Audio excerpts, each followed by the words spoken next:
IMSA's race at Canadian Tire Motorsport Park recently happened, and it was a pretty entertaining event. Up and down the field, there was action, drama, and strategic moves from across the grid. So I'm here to discuss everything on what happened at the Chevrolet Grand Prix at CTMP. IMSA headed to Canada for their 6th round of the season, coming off the back of a very intense race at Watkins Glen, which saw BMW take the victory after a post-race penalty for the Porsche 963 crew. At this event, GTP, LMP3, GTD Pro, and GTD cars would be present. LMP2 cars would not be at CTMP for 2023. In GTP, for pretty much the entire weekend, which includes practice, qualifying, and the race itself, one manufacturer was seemingly dominant over the rest of the grid, and that was Acura. WTR and MSR were on fire this weekend, and you'll see how dominant they were as we head into this race review. With Tom Blomqvist on pole position, MSR led the field into the first lap. The second Acura, in the form of WTR's Konica Minolta number 10 car, stayed in second position. Acura started to lead away from the rest of the GTP field. Almost immediately into the event, we could tell that Acura had a pretty good advantage over the rest of the GTP grid. They were absolutely on fire here at CTMP. Porsche and Cadillac seemed to be on similar pace throughout this event. BMW was a little behind those two manufacturers, but still in the fight regardless. In the GT classes, Lexus seemed to continue the pace that they had at Watkins Glen. The number 14 Vasser-Sullivan car was looking like the team to beat out of the 5 GTD Pro entries at CTMP. However, they didn't have a clear pace advantage, as the number 9 Pfaff Motorsports Porsche was also in the hunt. And of course, that was a team that a lot of people were voting for, considering that this was their home event. As the race progressed, a few incidents did happen across the field, one of which was a very bizarre incident in which the number 24 almost hit a truck. The number 24 BMW locked up heading into a corner, and because of another incident, a safety truck was on track heading to that separate incident. The 24 car barely missed hitting that truck and thankfully missed hitting the wall as well. Speaking of that other incident, there was a major crash in the GTD Pro field. This involved the number 23 Heart of Racing Aston Martin and the number 79 WeatherTech Racing Mercedes. This resulted in Ross Gunn's number 23 Heart of Racing Aston Martin colliding heavily with the wall at the S's. An interesting factor that affected this race was the subject of traffic. This circuit is very narrow, and while there are still places to make overtakes, such as the Mario Andretti straightaway, it is still very difficult, especially when there are 4 different categories on the same track at the same time.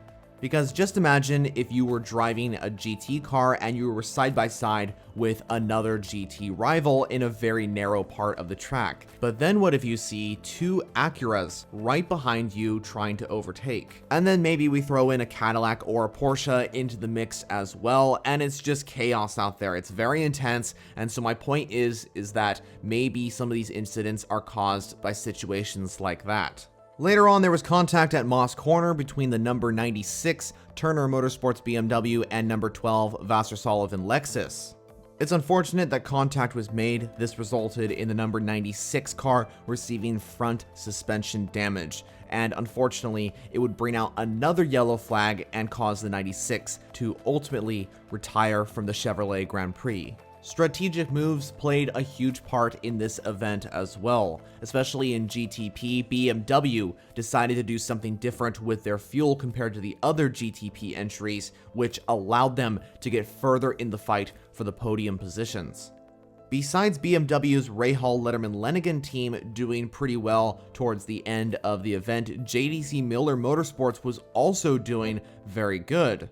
JDC Miller debuted their Porsche 963 at Laguna Seca, and ever since their first race in GTP, they have been doing really well. At CTMP, they did really well, and to me, it really showed that they have a better understanding of that Porsche 963, and they're starting to become more and more competitive. What really convinced me was Thymen van der Helm's defense against the two factory Porsches. That yellow banana Porsche has been showing some huge improvements on being competitive. They finished ahead of the factory 2 Porsches in 4th position overall, just 1 place behind the podium sitters.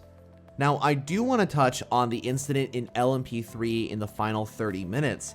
This was contact at the final corner between the number 74 Riley car driven by Felipe Fraga and the number 30 car driven by Garrett Grist. So what happened was the number 74 Riley car went for a late overtake in the final corner, and in any situation, considering this is for the race lead and it is the end of the race, there are going to be bold moves. That's just part of racing. But what happened at the exit of this corner was that blue and orange LMP3 entry did push the 30 out onto the grass. In my opinion, this should have been a penalty for the 74 car. Nothing huge, just something small. But what do you think about this incident? Let me know down in the comments below. Now, probably the biggest crash across the CTMP race happened in the final 10 minutes. This was between the number 24 BMW and the 01 Cadillac. Contact was made, sending the 01 Cadillac straight into the wall, and this was a fast impact as well. This was a massive collision, and I'm just thankful that Renger van der Zande was able to get out of the car unhurt.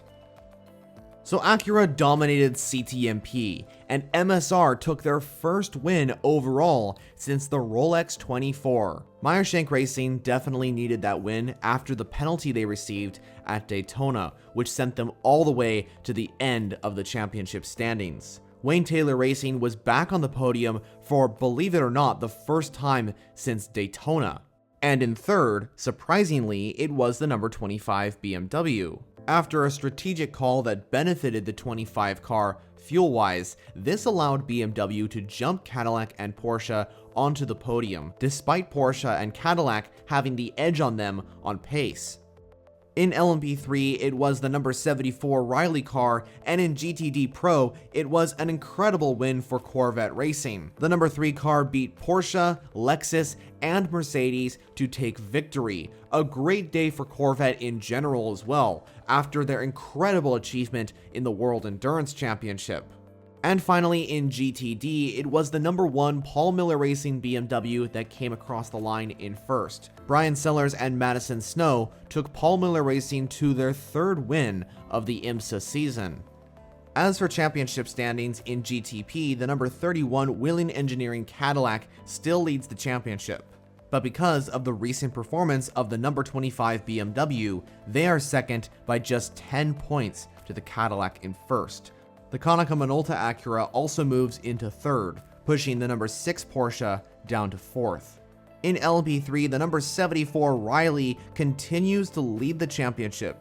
In GTD Pro, the number 14 Vassar Sullivan Lexus crew still leads the championship, and finally in GTD, after their commanding win at CTMP, the number 1 Paul Miller Racing BMW leads the championship. So it truly was an exciting race at CTMP. The Chevrolet Grand Prix never disappoints. The next race is going to be at Lime Rock Park, but that is only going to be GT cars. The prototypes will return at Road America at the beginning of August. Thanks for following along. If you want to see more endurance racing content, especially on IMSA and WBC, make sure to hit the subscribe button to the left. Feel free to comment down below your thoughts on this video's topic. And make sure to check out one of the suggested options for another video to watch right now.